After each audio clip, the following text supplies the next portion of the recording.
اهلا بيكم معانا في المراجعه السريعه للسبليتنج اوف ذا سكند هارت ساوند.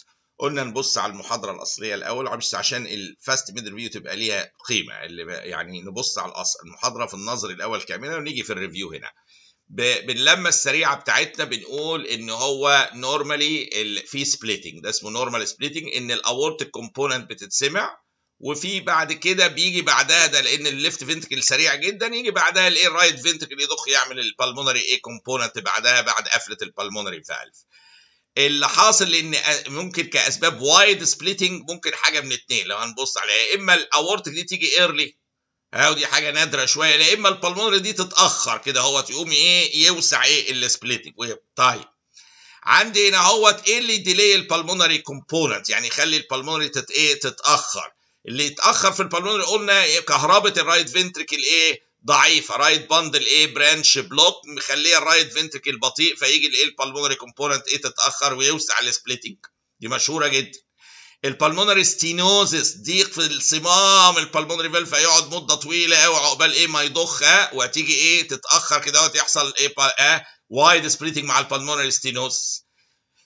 بالمونري هايبرتنشن ومعاه رايت فنتريكولار فيلير، يكون بريشر عالي قوي اجينست الاورتيك البلمونري، ومش مجرد كده الرايت فنتر كمان داخل في فيلير فمش عارف يضخ، فتتاخر البلمونري كومبوننت ويوسع السبليتنج. جميل.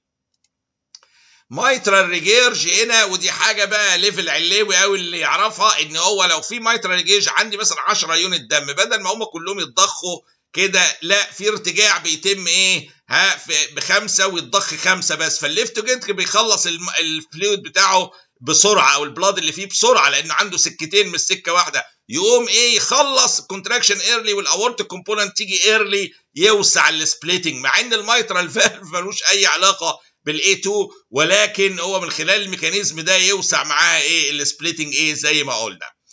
طب النارو سبليتنج بقى، يعني احنا قلنا اخر حاجه هنا الوايد سبليتنج. النارو سبليتنج اسبابه اتفقنا حاجه من الاتي، حاجه تديلي الاورتيك كومبوننت، يعني لو عندي الاورتيك اهو والبلمونري حاجه تديلي الاورتيك. ايه اللي يديلي الاورتيك؟ الليفت باندل برانش، كهربة الليفت فنتركل ضعيفه، او في اورتيك ستينوزس وعمال يعزق الاورتيك فالف عشان يتاخر او يقوم يتاخر اورتيك كومبوننت. اكيوت مايكارديال انفارشن، ضرب لي الليفت فنتركل، قعد سنه عقبال ما يضخ الدم، الاورتيك كومبوننت اتاخرت وجت بعد البلمونري زي الرسمه دي. او ليفت فنتريكولار ديسفانكشن سيفير لاي سبب من الاسباب، هتديلي الاورتيك كومبوننت وتيجي بعد البلمونري.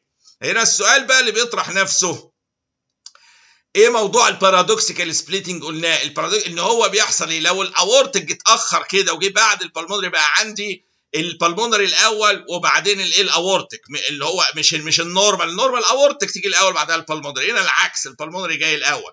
طب انا هعرف ازاي؟ هل هي تك تك ولا تك تك؟ يعني انا هعرف ان دي الاورتيك الاول وراها البلمونري، ولا البلمونري جاي الاول وراها الاورتيك؟ شبه مستحيل يعني بودنا نعرف، ولكن في وسائل اخرى ان احنا نعمل نخلي العين ياخد نفس. هو لما العين ياخد نفس الدم ده الفينوس هنا هيروح فين؟ على الرايت سايد اوف ذا هارت، يقوم ياخد وقت اطول للضخ، يقوم البلمونري كومبوننت تتاخر.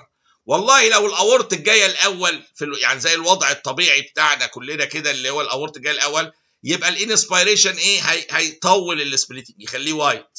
لو الاورتيك جايه بعد، الديلي اللي في البلمونري ده اللي حاصل عقبال ما يضخ الدم الزائد ده هيخليها قرب بعض، يقوم تبقى نارو سبليتنج. العكس خالص، يعني واحده هيوسع السبليتنج الانسبيريشن، واحده هيضيقها. ده النورمال سبليتنج اهو، انه يوسع مع الانسبيريشن عشان في ناس ريتيرن، البلمونري ده اتاخر. لكن لو هي بارادوكسيكال سبليتد هتلاقي الانسبيريشن يديلي البلمونري كومبوننت تضيق تبقى نارور السبليتنج.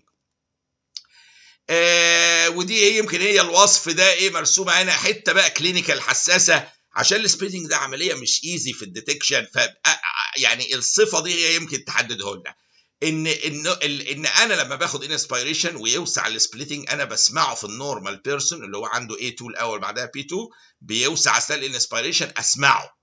غير كده ما بسمعه، يعني انا بسمعه اساسا اثناء الانسبيريشن، ده في النورمال بيرسون، مش ضيق وواسع، انا لا ما بسمعوش قوي اساسا غير في الانسبيريشن، عشان بيبعدوا عن بعض اناف ان انا اقدر ريكوجنايز ان في تو ساوند، فيبقى اوديبل اثناء الانسبيريشن، ده في النورمال العين. البارادوكسيكال سبليتنج تبص وتلاقي اثناء الانسبير، هو كان انا سامعه اثناء الانسبيريشن بالمونري اتاخرت جت فوق دي، سامعه بحاجه واحده تختفي اثناء الانسبيريشن، البارادوكسيكال سبليتنج. يعني هي كلينيكالي بقى الحته بالسماعه هنا ان انا لما هيديلي البالمونري كومبوننت في النورمال سيتويشن اهو، ادي الاورتيك وادي البالمونري وادي الديلي، هسمعه اثناء الانسبيريشن ويختفي اثناء الاكسبيريشن، اسمعه انسبيريشن يختفي اكسبيريشن، ده النورمال سبليتنج. البارادوكسيكال سبليتنج هيختفي اثناء الانسبيريشن واسمعه في الاكسبيريشن، يختفي اثناء الانسبيريشن واسمعه في الاكسبيريشن، العكس خالص. بصوا عليها وراجعوها من هنا كويس، واحد بيتسمع اثناء الانسبيريشن، واحد يختفي اثناء الانسبيريشن اللي هو البارادوكسيكال سبليتنج. قلنا تيست لذيذ قوي الاور سيلفز، ان الليفت باندل برانش بلوك هنا هو دي هتعمل هتديلي الاورتيك كومبوننت، هيتاخر طالما في بلوك الكهرباء يبقى يضيق السبليتنج. اورتيك ستينوز برضه هتتاخر دي يضيق السبليتنج. ليفت سايد ارت فيلير الاورتيك دي هتيجي كده ديلي في الاورتيك هيبقى نارو سبليتنج. اكيوت مايكال انفاركشن ضرب الليفت برضه كده نارو سبليتنج، لان الاورتيك هتتاخر في الاي ام اي. مايترال ريجيرج قلنا هيخلص البلاد بسرعه، يقوم يجي بدري الاورتيك كومبوننت كده بقى تلاقيها وايدند سبليتنج. ماشي.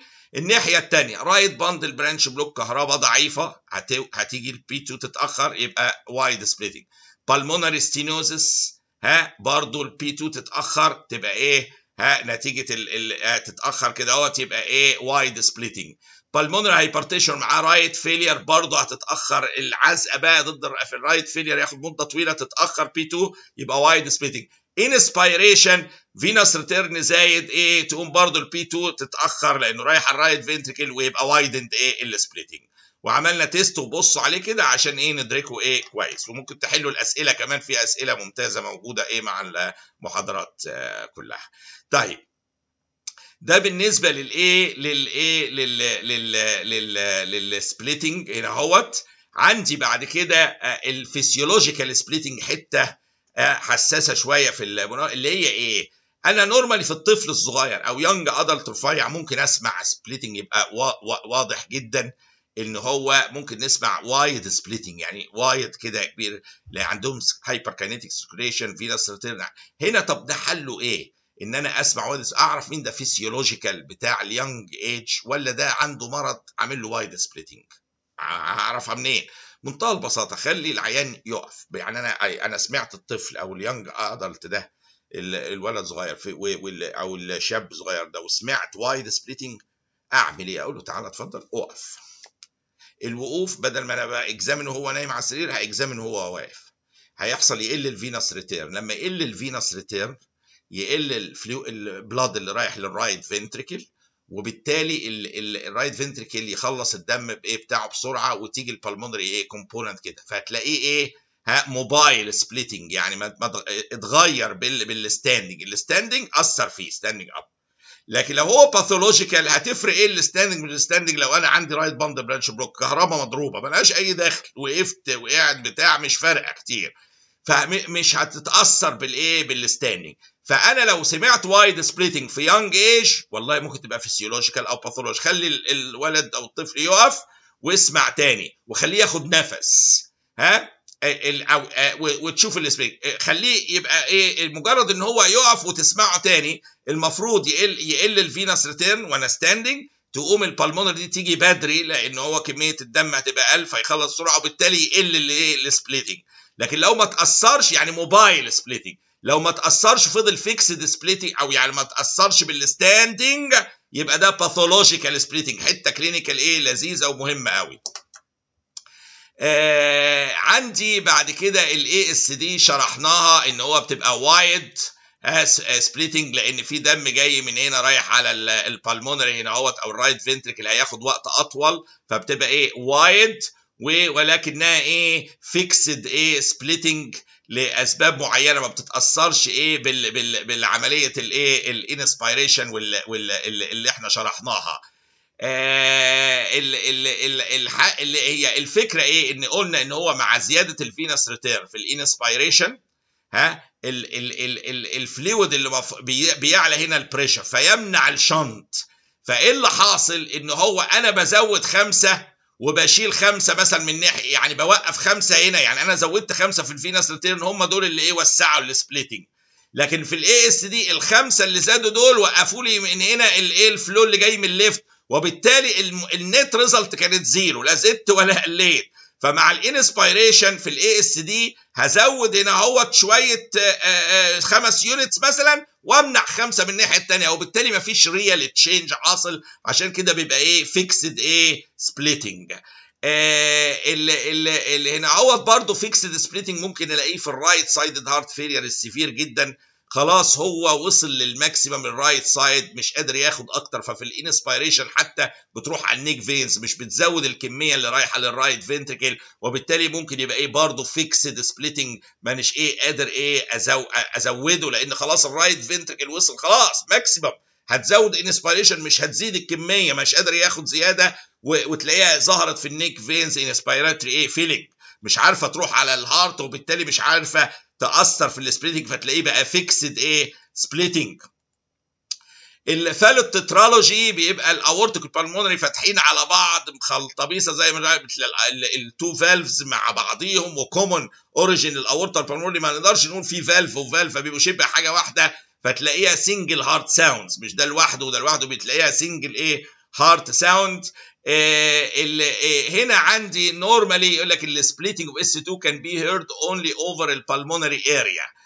لو سمعته عند الايبكس يبقى ديفينتلي ابنورمال، برضه اللمسه كلينيكال، يبقى انا اساسا بسمع السبليتنج فين اونلي في البالمونري اريا عشان اقدر ايه اسمعه كويس. اوكي، لو انا وصلت ان انا سامع سبليتنج في الايبكس يبقى انا في حاجه ابنورمال على طول. ابدا بقى ايه فكر ايه هو الايه الابنورماليتي.